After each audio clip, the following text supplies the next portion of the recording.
وایسانه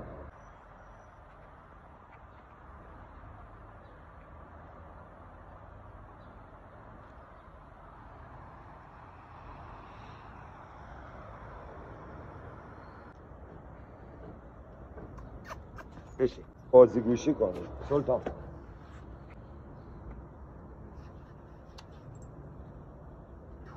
فراد بگی ای بابا زدی؟ نه بابا چی زدی؟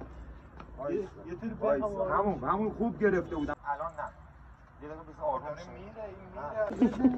میره بابا وای